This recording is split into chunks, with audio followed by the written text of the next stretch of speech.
the Alfieri brothers. Mike, it's just you and me today because Scott is doing this thing where all he cares about is his kids. He's becoming a father, and so he's on paternity leave. You know. Here's the thing, Scott. You have to decide right now. It's either the show or your kids. Okay? Do you think that? And he just doesn't have his priorities straight. Do you think that Scott likes his kids better than us? It certainly feels that way. Yeah, you know, because actions speak louder than words. So I thought I always say we were a podcast trio. So, Mike, just me and you. How's your jet lag? For everybody who doesn't know, I got married this weekend. Shout out! Whoa, that's crazy! And Mikey, oh my gosh, Mikey flew all the way to Germany for 2.5 days. We had a great time, and now you're back. Mike, how's your jet lag?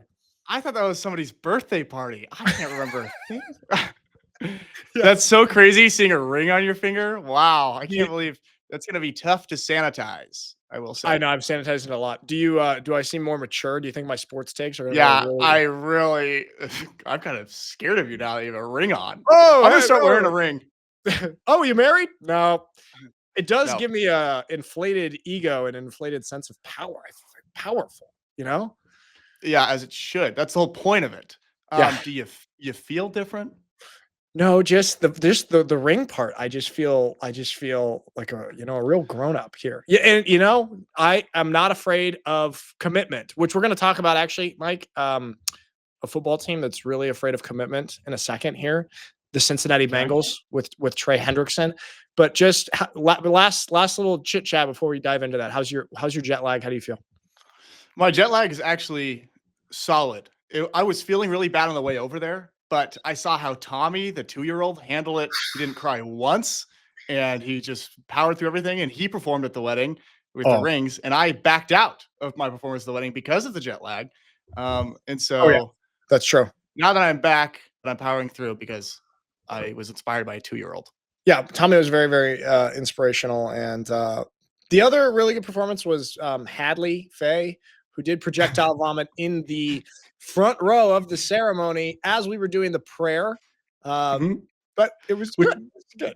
Which that could be anything. It's not like a curse or anything on marriage. No, she's just a kid who had too much cantaloupe.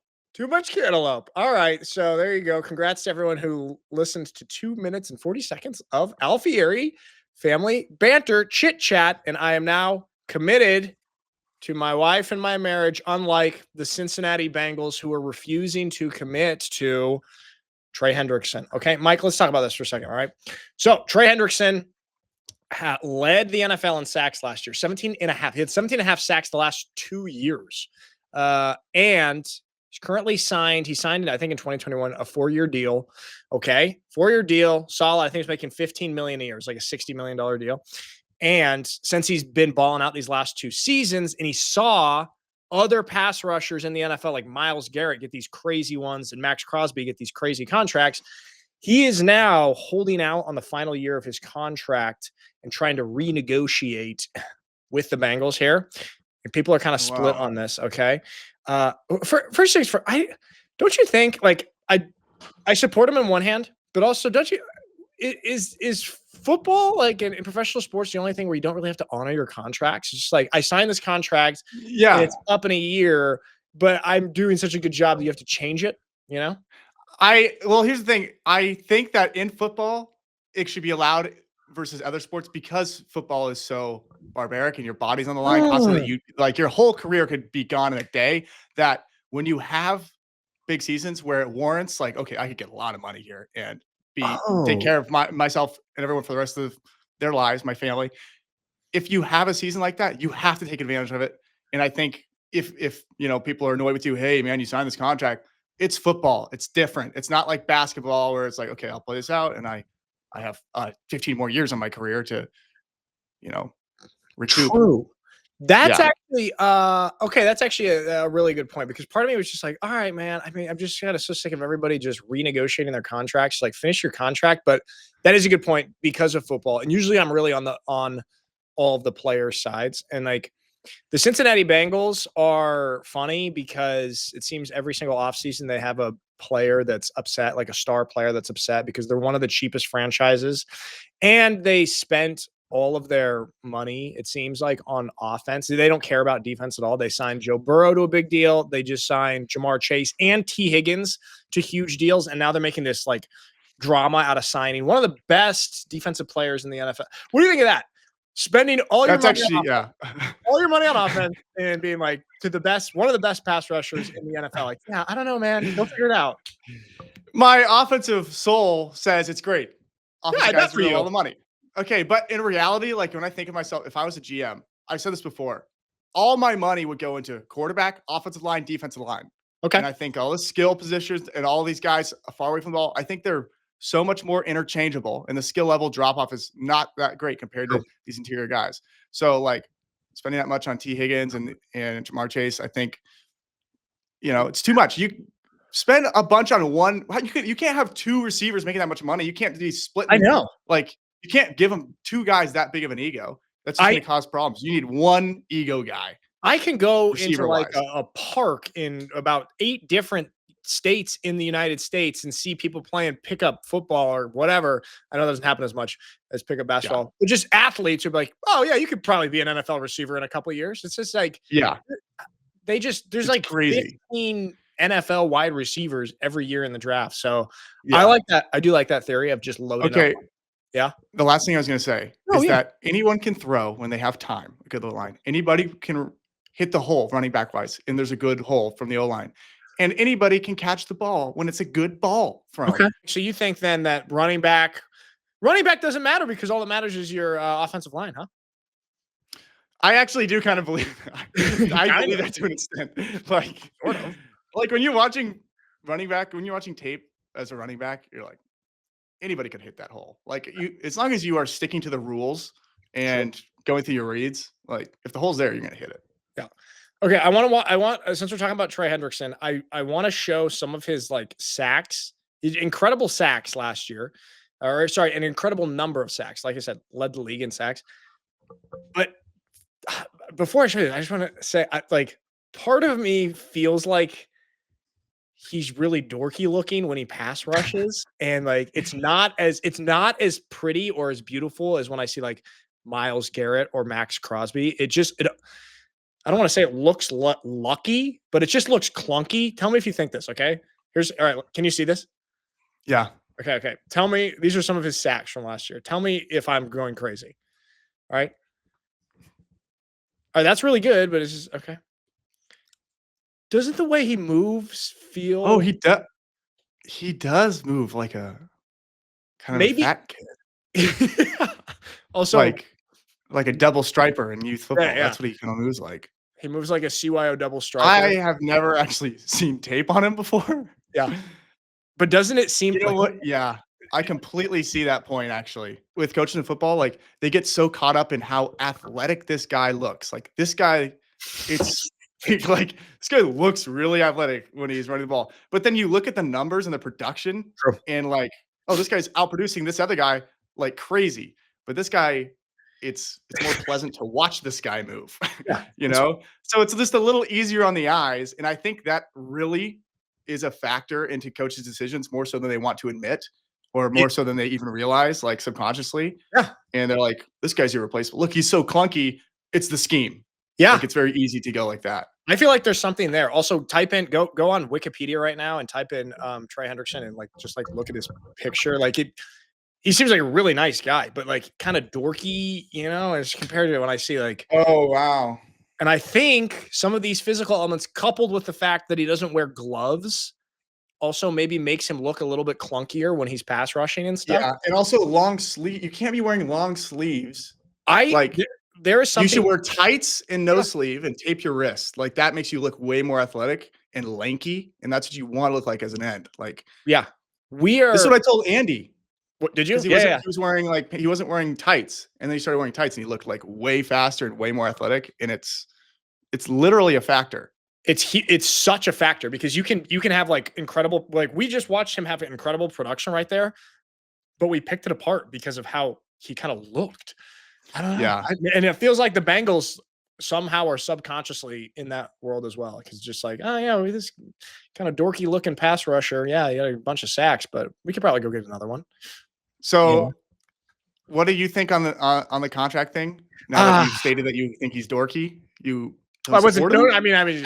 he seemed. I said also seems like a really nice guy, and you really, you know who he reminds me of, football wise, is Alec May from college, from Georgetown. Remember Alec May? Yeah, I remember him. They're So like good. a big white DN like this, who like not necessarily the most athletic, but he kind of moved the exact same way. Really, really productive. Kind of reminds me of Yeah. that. I don't know. I just can't like. Part of me feels like until you made that point, all these guys trying to redo their contracts in the middle of their contracts. Okay, but then I get it. You're right, because of the nature of football, you kind of have to do that. I just don't get the Bengals. I think if I was the Bengals, I'd go, okay, I'd sign Jamar Chase. I would not sign T. Higgins to the big contract. I just don't think it's realistic to have two like top 10, 12 wide receivers on your roster. I spend a little money on defense. They were the worst defense in the NFL last year. So that's what I kind of think. I just feel like they're a little bit cheap and they overspent on offense. And now they're trying to play hardball on this situation here. So there we have it. Let's see how that plays out. He's also like really talking it up in the media. He was, I mean, he seems like a really classy guy. And he was being kind of quiet on it before, but now I guess it's gotten really bad and they're not reaching out to him. Like they're not contacting his agent. Wow. So now he's talking. Like he did like he spoke for like 22 minutes straight at a practice, an OTA practice the other day to reporters. And he called himself he said, a lot of sharks don't attack unless they're provoked. And I'm a shark that's been provoked. Okay. That's not helping his case in terms of the, corniness and clunkiness. It's not good. All right, let's move on to another team in Ohio. This whole show is about Ohio NFL teams today. Cleveland Browns. Welcome. Who wrote the script? Scott? Wow, Scott, you're making us talk about Ohio. All right, let's talk a little bit about this because that was such a drama with the draft, with the Cleveland Browns drafting Dillon Gabriel in the 3rd round and then Shedeur Sanders in the 5th round, 2 rookie quarterbacks. Apparently, Mike, your buddy Shedeur Sanders is actually looking really, really good. Here, I'm going to play this real quick. It's a stupid question because, it's limited. But did one of the two look better to you in what they were asked to do than the other? In just throwing the ball, it's not close. Shedeur Sanders. It's not close not either. Close. No. Wow, that's okay. Now that's news. That's news. But let me couch that by saying this is rookie minicamp. Sure. No pads, no full speed competition. But nobody coming to knock your head off. It's telling. They're side by side, and they're not asked to do much, but they're both asked to do the same. Okay, enough of those guys. But apparently, Shedeur is looking pretty good in rookie minicamp. Mike, how do you feel about the Shedeur Sanders situation, Dillon Gabriel situation? I think Shedeur is paying his penance, and I think he's going to come out ahead. Okay. I also think like it's hard when you're Deion's son. You feel like you got to be this big character, and he just overdid it like crazy. And I think he's kind of settling down into okay, let's get to work. But I also like performance-wise, like coming into OTAs early on, I think he's definitely going to be outperforming and just way more motivated than anybody else, and not intimidated by the NFL at all. Like the mental hurdle of like, okay, now I'm in the NFL, I'm practicing. Like, I don't think that's a factor for him, just because how he grew up, and then like that family. And I think maybe Dillon Gabriel is going to face more of that, and then also just Shedeur has so much to prove. So I think at least he's going to come out firing initially, but we'll see if it sustains. Yeah, I think being Deion's son is he overextended. He overplayed his character, and he got too cocky. But I think you're right. I think now that he's in camp, I think he's a better prospect than Dillon Gabriel, and the universe punished him a little bit. Like what you said, he's paying his penance. Oh, we also got to talk about the American Pope. I have a thing on that later. Because he's from Chicago, so he's probably really invested in Caleb Williams and the Chicago Bears. He wore his jersey to the inauguration. The inauguration to his. What's it called when a pope is elected? What's the Pope inauguration called? Even I have no idea. It's the Pope debut. It's his rookie debut, rookie minicamp for the Pope. All right, so we'll see what happens there. Too bad Scott's not here that we can poke him even more about the Cleveland Browns. All right. A couple more things in the NFL. Or do you have something else? Well, I was going to say, what like with Shedeur versus Dillon Gabriel. What are your thoughts? Like, because it kind of seems like they picked Dillon Gabriel kind of just early, just to an extra stick it to Shedeur. Like, Yeah, that's how what was the point? I think Dillon Gabriel, first of all, I just like quite a bit shorter. Also, there was like an interview that went really viral about Dillon Gabriel, actually from a girl that went to Jesuit, Brenna Green. She's a reporter, and she was in my class at Jesuit, and she did it with Dillon Gabriel, and it went totally viral. And it was about him talking about how he just really he's from Hawaii. He just really likes to play in warm weather in the sun, and doesn't really like cold weather. It's like Cleveland is one of the worst cold weather cities for football. And so it just didn't seem like a fit to Cleveland to me. And I kind of like the theory of that. It just was, yeah, here you go. Yeah. Just take that, Shedeur, a little bit, or just a little shot. Like not actually, but it comes across that way a little bit. I think Shedeur Sanders is going to win the starting job. I think he's like way more talented. He just need to be knocked down a couple pegs. He's also bigger. I think he's a little bit better of an athlete. I think he's really motivated. I think even Dillon Gabriel was surprised that he got picked. Like if you watch a video, it doesn't seem like it. Are you guys sure? Have you seen that meme of Lil Sass? Have you seen? Type in Lil Sass NFL draft meme. You gotta be on the internet more, Mike. So I know. Well, the problem is if I get a little internet in my system, then I get a lot, and then I can't get any work done. Lil Sass. Right, while you do that, I'm going to bring up the NFL international games because they announced them, and this is very special for me. The NFL international games. Oh yeah, no, I've seen this. You've seen that, right? That's like that was from a skit that he did where he got drafted into the NFL. He goes, me? That was Dillon Gabriel when he got drafted in the 3rd round by the Cleveland Browns. Yeah, that was a good reference. All right, thank you. Wow, Mike, you like my references? Yeah, it was good. I got to stay more up to date on the whole Twitter realm. That's okay. Okay. All right, let's look at this, okay? Because you love Europe as a guy who was just in Europe for what? Why were you in Europe, Mike? Big birthday party, big birthday bash. For my birthday. Nick's wedding. Oh, there it is. Big wedding day.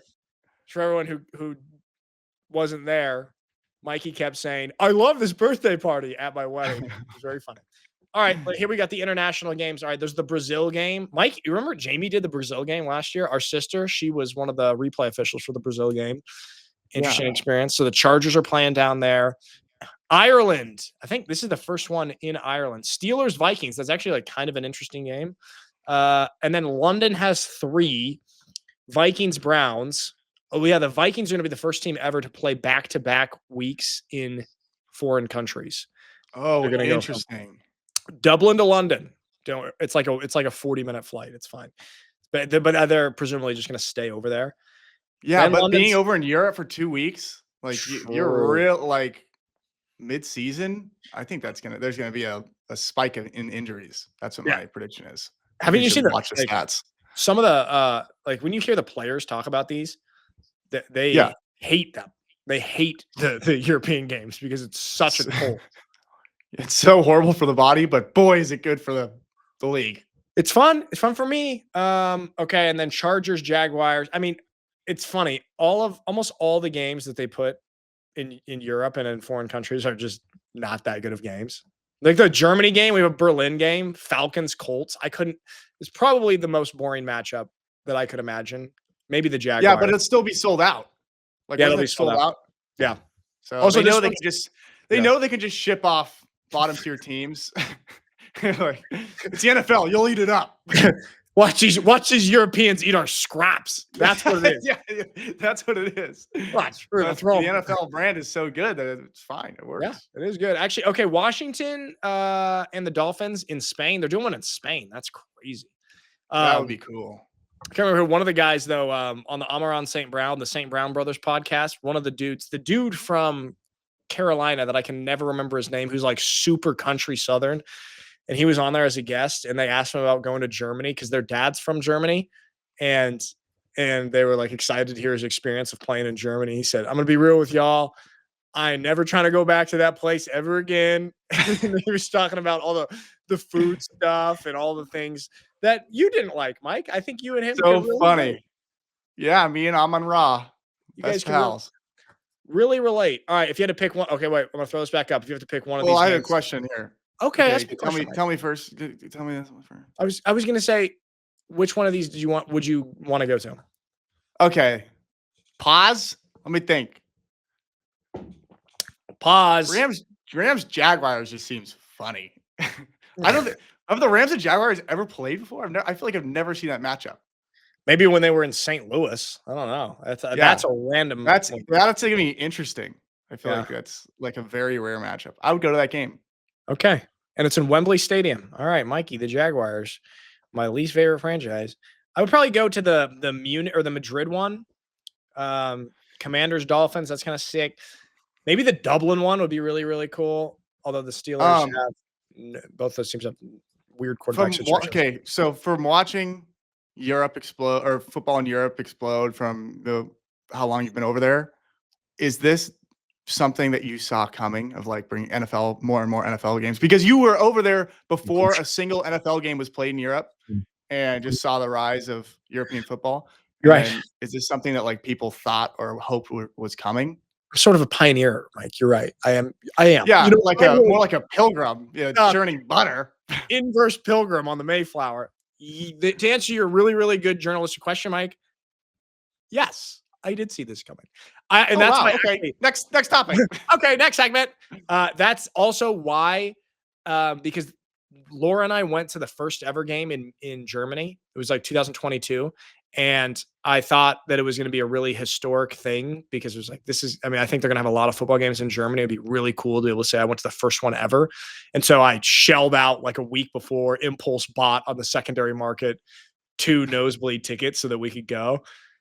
And it was just really expensive, but it was sick. It was worth it. And then just seeing how everybody reacted to what was, it was Tom Brady with the Bucks and they were playing against the Seahawks and it was not that good of a game and everyone just ate it up. That it was like the Super Bowl. And then I was like, okay, yeah, they love it. You could just put whatever game over there, every single one. Yeah. That's the funniest thing. I think the funniest question or the thing that we have to ponder is at what point do the European fans catch on that they're just getting all the shitty games? And do they start like demanding better games and not selling these out? But for now, they're buying all the tickets. Yeah, that's funny. It'll be a funny turning point. They'll be picketing and striking, and we want better teams type of thing. The Europeans go on strike. All right. No, you know what? Maybe we don't touch it. You know what? We're not going to touch the story right now. Okay. It's the Bill Belichick thing. I don't think we should touch it. Why? Everybody's touching it. Can we touch it, please? You want to touch it, Mike? What do you want to say about the Bill Belichick situation? Let me think. I watched a couple YouTube videos covering it. Yeah. And so I feel very well versed. All right. You know what? The only detail I actually remember. Okay. So the thing with Jordan, his girlfriend, is that she has so much power and is like CC'd on every email that goes to Bill and like everything runs through her. And I just think this poor guy's reputation as like, how bad is this for his reputation as a legendary coach and a historical figure of the NFL? Like it's kind of tarnishing his name completely. Yeah, I think the last few years for him have been not good at all. When you look at what happened with his divorce with Tom Brady to where when Tom Brady left, the Patriots just imploded and they sucked. And Tom Brady went to another team and won a Super Bowl, which I think that kind of hit his reputation a little bit of everybody thinking, oh, was all of that just Tom Brady this whole time, all them winning all the Super Bowls? And then you couple that with this, whatever the heck is going on, which, hey, good for him, but also kind of weird. And it's too public facing. Like it'd be one thing if it was in private, but the thing that throws me off is allowing it to be all so public. That's the only thing that's weird. Like that really bothers people is that it's so public and that she has so much power. Yeah. And like, he's just letting it all go through. It's kind of like Anthony Bourdain, remember? Yes. That type of thing. Ooh, good documentary too. I got to watch that. Roadrunner about Anthony Bourdain. Really good documentary. Very sad, but that's actually a great comparison right there. Yeah. Hopefully not that Okay. bad. One other thing. Okay. It's so he has this clause in his contract, right? So that he could leave if an NFL team has interest. Okay. He has it in. But the way that he's handling everything, no one's going to have interest. And even like now there's the tension within UNC is building. So it's like he's completely shot himself in the foot with this whole thing. Like, and it goes against his whole philosophy for his whole coaching career of like, you don't say anything to the media. The media's all poison. Like, protect the image, protect the reputation, just do your job. Like, there's nothing. We're just people that are like, it is the complete antithesis of his whole coaching philosophy and his whole football and NFL philosophy, his whole life. Yeah. That's what's so nuts. That's what freaks me out is like, it would be one thing if I saw, I don't know, somebody like Lane Kiffin or like one of these coaches who is like kind of a young hothead, like a player coach, like, just cool. Sean McVay. These guys are all happily married, but someone like that, I would be like, it kind of fits the brand. It's so opposite to his brand. Yeah. Even when you hear like some of his former players, like I think I saw Julian Edelman talking about it, and he was trying to tiptoe and dance around it, but like at this point, you can't really defend it that much. Also, like I guess UNC, I don't know if this is true or not, but I think that UNC hired a PR team to try and navigate this because it's getting to be such a distraction. So yeah. Also, I hate when like what you were talking about with people kind of tarnishing their reputation at the end, or we lose some of the mystique. Like there's kind of a lot of mystique around Bill Belichick for all these years because he would always just say nothing to the media and just like, no, we'll move on to the next championship. And it's kind of cool. And I'm going to use that to transition into something. We're going to transition out into basketball, but because I love when there's some mystique around like a celebrity or a sports figure. And I saw that Michael Jordan is now going to be a TV contributor. Here, I'll throw this up. Wait, let me see. Yeah, he's now going to be a TV contributor. NBC announced they have added Michael Jordan as a special contributor to the network's NBA coverage starting next season. And I have to say, I actually hate this so much because Michael Jordan is one of the most, like, he doesn't have social media. He was just obviously one of the greatest athletes of all time. And then we just basically never really hear from him. And there's so much mystique around him. And I think if we're seeing him on TV a couple nights a week, it's going to tarnish that a little bit. I don't really like that. What do you think? I completely agree with that. This is like how we're like celebrities in the past, like Frank Sinatra, Elvis, they were so much larger than life because there was such a disconnect. They were living a completely different life. You didn't see behind the curtain at all. Yeah. That's the problem with social media. It has destroyed our reverence for celebrities and our worship of celebrities. Let me worship celebrities and think there's gods for a second. Okay. It's a horrible thing, but okay. This is social media.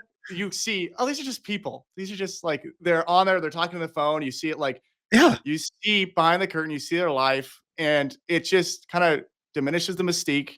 And Michael Jordan is the pinnacle of the mystique of ultimate competitor and greatness and a symbol of so much that you're not going to raise your stock. What are you doing? You don't need the money. Yeah. You don't need the money. He's just bored and he's going to just like, I'm not going to say he's going to destroy, but I'm just saying like the more people like, it's just, you have nowhere to go with down. Yeah. It's like, the social media thing is completely real. It's like why so many of these actors, like back in the day were just now, if we look back, 60, 70 years later, they seem so much larger than life than, someone that we have direct access to on Instagram and can see what they had for lunch. And Michael Jordan's done a great job in this era of not like falling into that. Although he did do the one documentary, The Last Dance, which was really cool and actually added to his mystique. Yeah. He sat down for one interview. He had a scotch and a cigar the whole time. He's like, yeah, come to my house. I'll tell you about this. It was clearly one interview, probably a couple hours. And he was like, if he has that personality when he's on air on TV, like let him have a drink and let him have a cigar. Yeah. Okay. But too much. If you're on corporate TV, you got to be buttoned up. And I don't know. I can't imagine that. Yeah. Across the same way, That's okay. What do you think about this? It's like, because when you're reporting and you're in for these big media companies, like you have to be within their box. Yes. And seeing someone like that comply to rules is horrible. What are you listening to these rules? You're showing up when they tell you to show up. You have a boss. Let's Michael Jordan, do whatever you want. That is true. What do you think about that?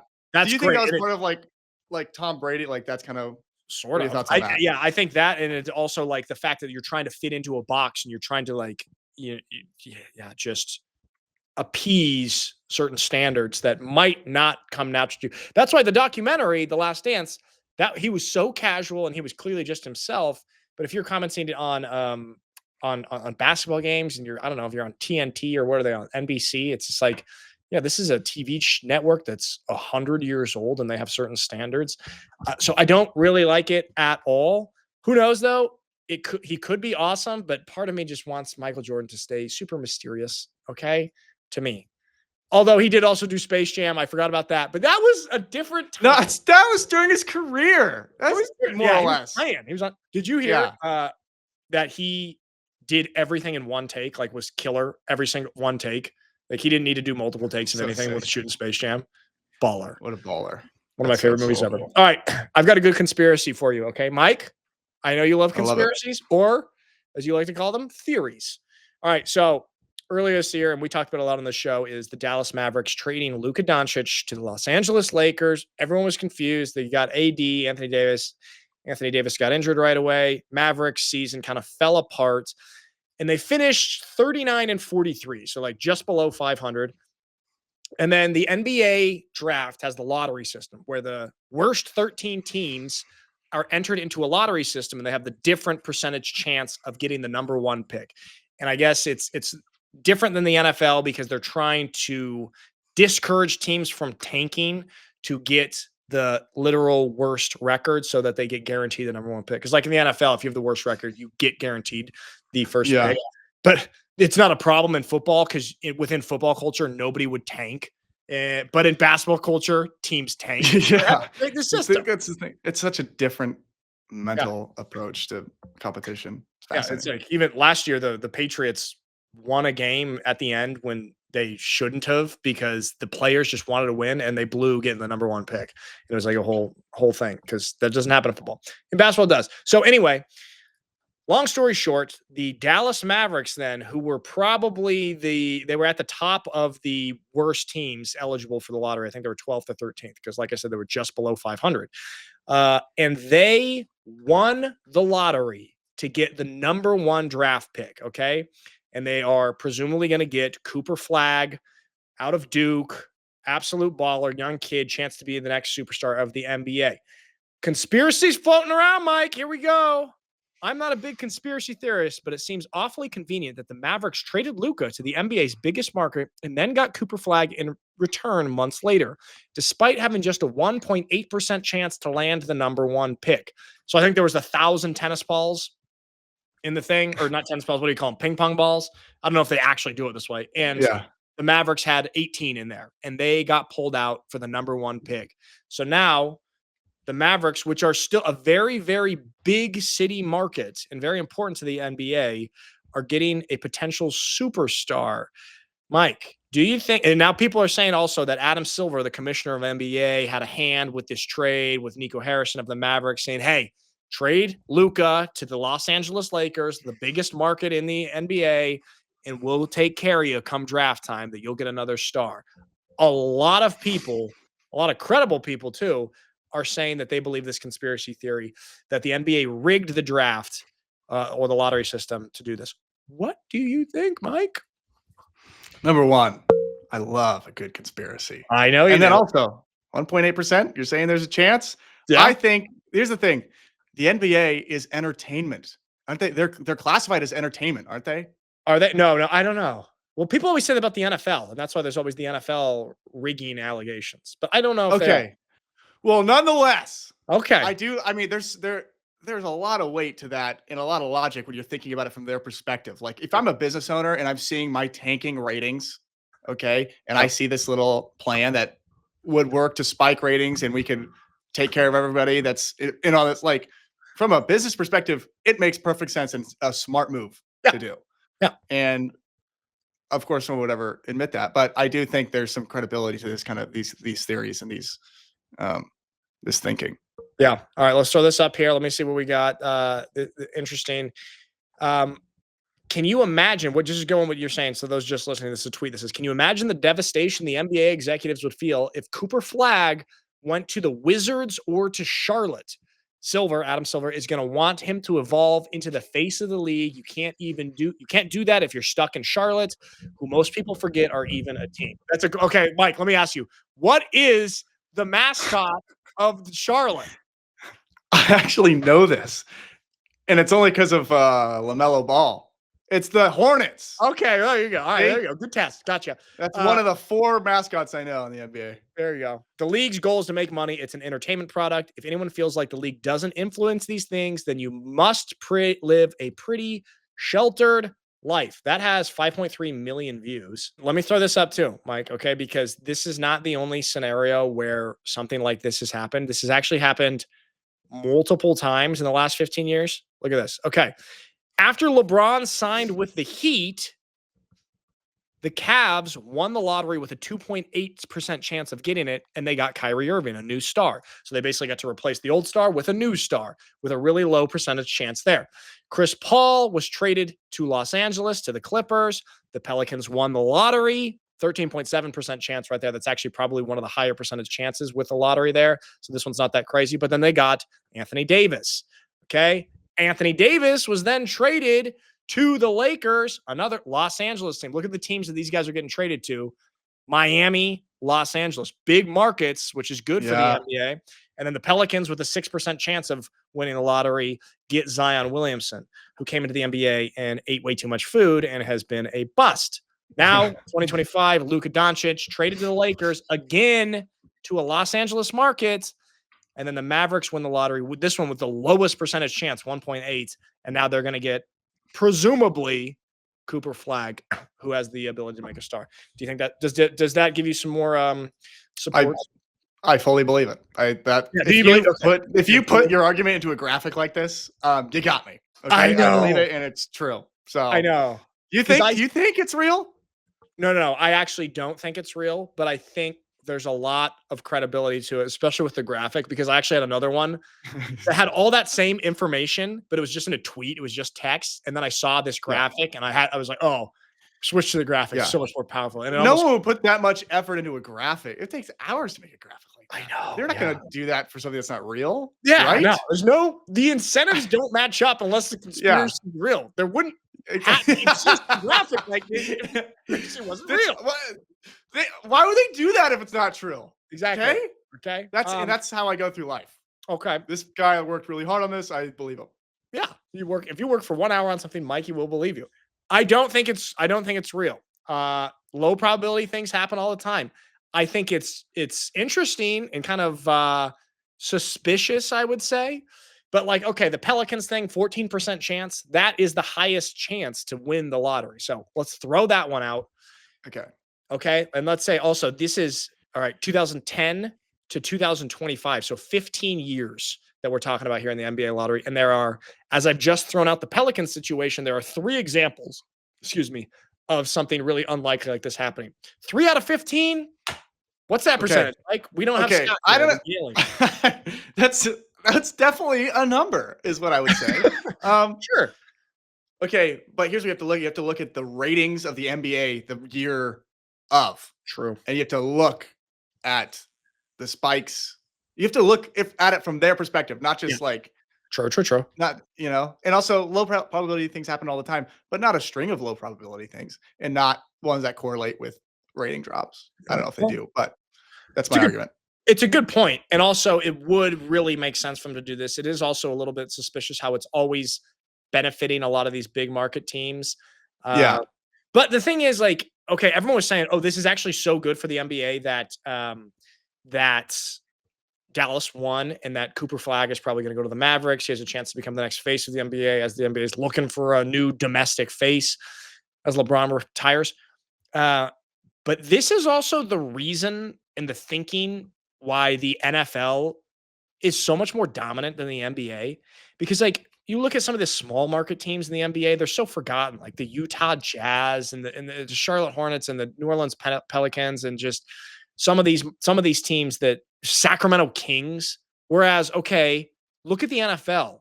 Some of the smallest markets are the most prominent teams. The Kansas City Chiefs, Buffalo Bills, the NFL just held their draft in Green Bay, Wisconsin. And I think the fact that the NFL actually really, really cares about these small markets is one of the reasons why it's so much more popular. What do you think? It's an underdog league. It's all about underdog stories. That's what football is. Overcoming adversity, like against all odds. And I think NBA decisions is more so what's the bottom line? What's this chart say? What are the numbers on this chart? And I think I think that NFL stands for so much more and like inspires people and it's so just like story oriented versus NBA is more star oriented. And I think that that's why you see the NFL being the biggest brand and one of the biggest brands in the world in sports leagues in the world because they have that approach. Yeah. What about the story? And the NBA is much more individual and star approach. All right. Speaking of, we got to touch the NBA playoffs, which is I'm sad that Scott's not here because the Cavs came in the number 1 seed in the East and they just got wrecked by the Indiana Pacers. Lost 4-1. Scott, hope you're watching, Scott. You said sorry, Scott. Sorry, Scott. No, I know that's mean. Scott, we're sorry. And then the Timberwolves are about to beat the Warriors. Steph Curry got injured. And then the Thunder are down, the Thunder are leading the Nuggets 3-2. And then the Knicks are leading the Celtics 3-1. Did you see Timothy Chalamet at no courtside? I love Timothy Chalamet. I love Timmy C. Okay, sure he could put on 20 pounds, but he's doing great. He's chasing greatness. I think he's awesome. He handles fame really well. Yes, he had better than I would. Yeah, he had Kylie Jenner and Kendall Jenner courtside with him. These are 2 Los Angeles girls courtside at the Knicks game cheering for the New York Knicks. And Timothy Chalamet, just love that guy. He won my heart over when he went on College Game Day and he started talking about low-level MAC football and making all these legit predictions. I've never been more surprised by a person and never been more wrong in my initial judgment of it because, he's a very feminine face. It just, a lot of things about him just didn't add up. He's a good looking guy. Yeah. He's a handsome he's a movie star. Yeah. He's a handsome. Sure. I have his poster in my bedroom. This is an unbiased take. Unbiased. So Timothy Chalamet was at the Knicks game and they're about to win and beat the Celtics. Sadly for the Celtics. All right, Jason Tatum, Mike, we got to take a look at this. This is an injury video here. Okay. I can't. You don't watch it? I can't watch it. Well, Put it up, but I'm going to close my eyes. Okay. All right. Throwing it up. So Jason Tatum, best player. He's out and it looks like it might be an Achilles. It's a non-contact. Did you see it? It's non-contact. No. He's grabbing at the ankle. Maybe you don't want to watch, Mike. I don't know.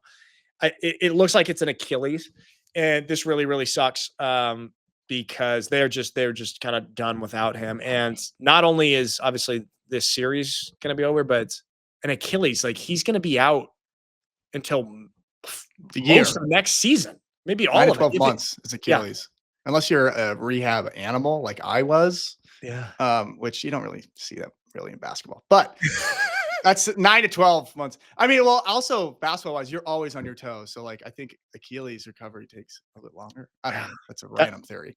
I know, but I just think, that sucks for them. Do you have no problem watching these kind of injury videos? You've had your leg snapped in half. I know. I don't have problem with like this, like a ligament, which looks like a ligament. I can't watch like a bone snap in half video. Like there was that one I can't watch those. There was a really crazy one that was on live TV at NCAA basketball like a few years back. Paul George. Yeah, maybe that. I don't know. And that throws me off so much. I can't watch that. So crazy. Because I have televised that. Yeah. I have the experience of breaking my leg in half. Okay. Yeah, I get triggered. I need a trigger warning for injury videos. Put up trigger warning.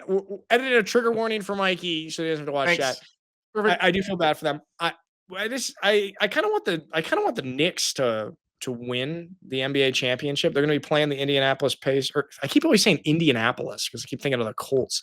The Indiana Pacers. I don't even know enough about basketball to correct you. So the Indianapolis Pacers, Mike, you got it? Yes. Mm-hmm. They're going to be playing the Pacers in the conference finals, Eastern Conference Finals. So there we have that. And we'll keep everybody updated. Mike, keep everybody updated on basketball playoffs coming in. The tough thing about the NBA playoffs is like the NBA playoffs are really, really interesting.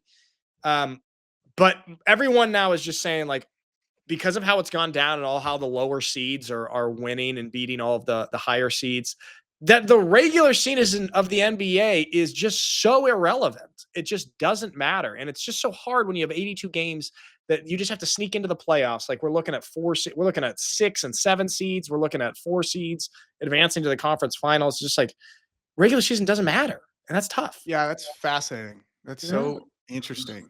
Like Short- it makes postseason really fun to watch, but it just completely devalues the whole regular season. Yeah. It's You like, can't how could you balance that out? Well, apparently all basketball cares about is TikTok views. Yeah. Yeah, no one's watching our games, but look at our TikTok. Adam Silver scrolling the NBA TikTok in his office. God, it's a good week. Oh, so many views. It's a great week. Adam Silver is going to start posting dancing videos. That'll save the NBA. You get hooked on it. There we go. All right, there we have it. First episode without Scott. Scott will be absent for at least a few more episodes. Mike, just you and me, okay? And good. we're gonna be talking ball and everything, from basketball to conspiracies to Mikey's favorite topic, Timothée Chalamet. All right. Yes. All right, everybody. Thank you for watching, and we will see you on the next one.